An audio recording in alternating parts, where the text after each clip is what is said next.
দখলদার ইসরায়েলি বাহিনী এবং ফিলিস্তিন পুরোদমে যুদ্ধ চলছে। জানিয়ে দেব হাতে থাকা সর্বশেষ আপডেট আন্তর্জাতিক সংবাদ। প্রথমেই সংবাদ শিরোনাম। হিজবুল্লাহর ফাঁদে ইসরায়েল, বৃহত্তর সংঘাতের আশঙ্কা। এরপর জানিয়ে দিব গাজা সংকট, জি7 শীর্ষ সম্মেলনে কি করবেন এরদোগান। এদিকে দক্ষিণ লেবাননে ফের ইসরায়েলি বিমান হামলা। এরপর জানিয়ে দেব গাজা ট্র্যাজেডি, সহ্যের সীমা ছাড়িয়ে গেছে বলেছেন খামেনি। আরো জানিয়ে দিব ইসরায়েলি কড়াকড়িতে আল আকসায় ঈদ উদযাপন। সর্বশেষ জানিয়ে দেব মিয়ানমার বাংলাদেশ সীমান্ত দখলে আরও এক ধাপ এগোলো আরাকান আর্মি। এতক্ষণ শুনছিলেন সংবাদ শিরোনাম, এবারে বিস্তারিত।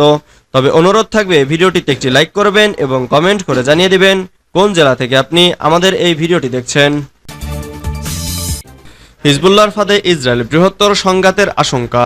ইসরায়েল ও লেবাননের ইরান সমর্থিত ইসলামিক গোষ্ঠী হিজবুল্লাহ সীমান্তে ক্রমবর্ধমান আক্রমণ চালিয়ে যাচ্ছে, ফলে সংঘাতের আশঙ্কা আরও বাড়িয়ে চলেছে।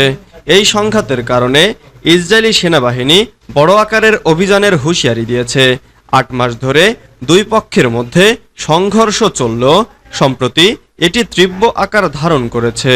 এর সঙ্গে হামাসের সঙ্গে নিয়মিত সংঘাত চলেছে, ফলে দুই পক্ষকে সামাল দিতে হচ্ছে ইসরায়েলি বাহিনীকে। বিশেষজ্ঞদের মতে ইসরায়েল এখন তার উত্তর ফ্রন্টকে উপেক্ষা করতে পারছে না এবং সেখানে অবিলম্বে পদক্ষেপ নেওয়ার প্রয়োজন বোধ করছে। লেবানন ও ইসরায়েল কয়েক দশক ধরে আনুষ্ঠানিকভাবে যুদ্ধ অবস্থা রয়েছে। ১৯৮২ সালে ইসরায়েল লেবাননে আক্রমণ চালিয়ে রাজধানী বৈরুত পর্যন্ত ট্যাঙ্ক পাঠিয়েছিল।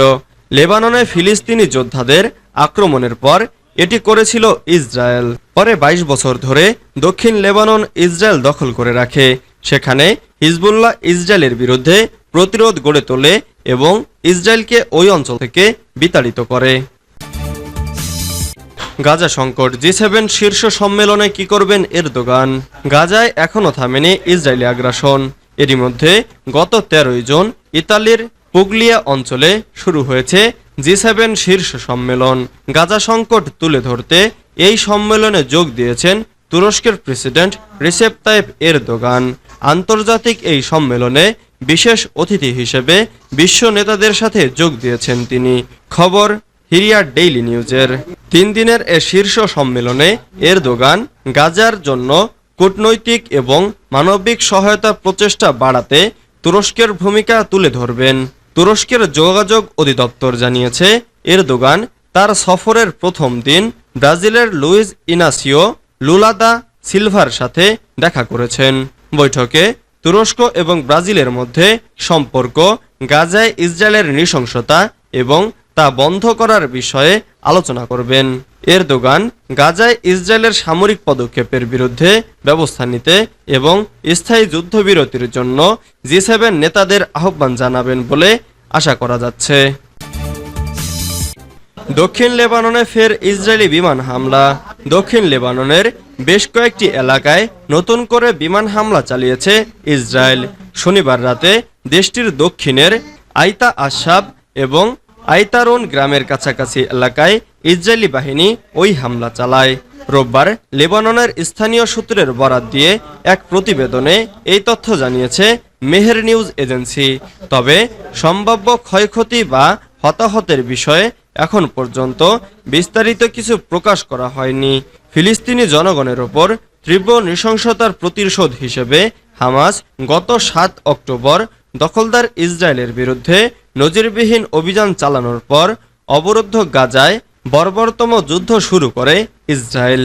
এদিকে দখলদার ইসরায়েলের ক্রমাগত হামলার প্রতিশোধ হিসেবে ইসরায়েলি সামরিক অবস্থানগুলোতে এরপর থেকে নিয়মিত হামলা চালিয়ে আসছে লেবাননের প্রতিরোধ আন্দোলন হিজবুল্লাহ। গাজা ট্র্যাজেডি সহ্যের সীমা ছাড়িয়ে গেছে বলেছেন খামেনি। ইরানের সর্বোচ্চ ধর্মীয় নেতা আয়াতুল্লাহ সাইদ আলী খামেনি বলেছেন, গাজা ট্র্যাজেডি সব ধরনের সহ্যের সীমা ছাড়িয়ে গেছে। নিরীহ ফিলিস্তিনিদের ওপর নিষ্ঠুরতা ও বর্বরতা, মূর্ত প্রতীক পতনশীল ইহুদিবাদী ইসরায়েলের ঔদ্ধত্য কোনো মুসলিম ব্যক্তি, দল, সরকার ও সম্প্রদায়ের সামনে পুনর্বিবেচনা ও সহ্যের সুযোগ অবশিষ্ট রাখেনি। শনিবার পবিত্র হজ 2024 উপলক্ষে দেওয়া বাণীতে তিনি এসব কথা বলেন। ইরানের সর্বোচ্চ নেতার পূর্ণাঙ্গ হজ বাণী বাংলা অনুবাদ যুগান্তর পাঠকদের জন্য তুলে ধরা হলো। বিসমিল্লাহির রহমানির রহিম। হে বিদায়গ্রহী ইব্রাহিম, সুর আল্লাহের নির্দেশে সব যুগেই হজের মৌসুমে সব মানুষকে কাবার দিকে আহ্বান করে। তা এবছরও সারা বিশ্বের বহু মুসলমানের হৃদয়কে একাত্মবাদ ও ঐক্যের এই কেন্দ্রের দিকে আকৃষ্ট করেছে।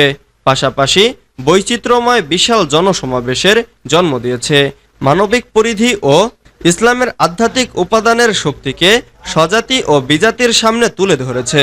হজের বিশাল সমাবেশ এবং জটিল আচার অনুষ্ঠানকে চিন্তাশীল দৃষ্টিতে পর্যবেক্ষণ করা হলে তা একজন মুসলমানের জন্য শক্তি ও আত্মবিশ্বাসের উৎস হয়ে ওঠে। একই সঙ্গে শত্রু এবং অকল্যাণকামীদের মনে ভয় ও বিস্ময়ের জন্ম দেয়।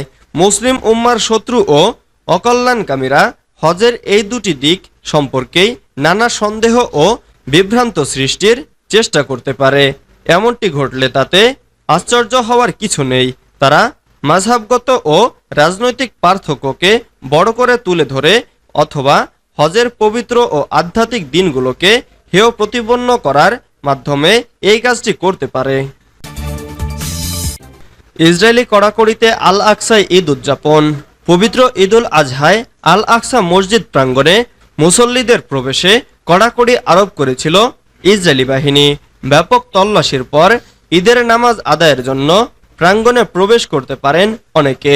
জেরুজালেম ইসলামিক ওয়াকফ জানায়, আজ আল আকসায় 40,000-এর বেশি মুসল্লি ঈদের নামাজ আদায় করেছেন। ওয়াফা সংবাদ মাধ্যমের খবর, কড়াকড়ির পরেও আজ রোববার আল আকসায় হাজারো মুসল্লি পবিত্র ঈদুল আজহার নামাজ আদায় করেছেন। আসা যাওয়ার পথে অনেকে ইসরায়েলি বাহিনীর হাতে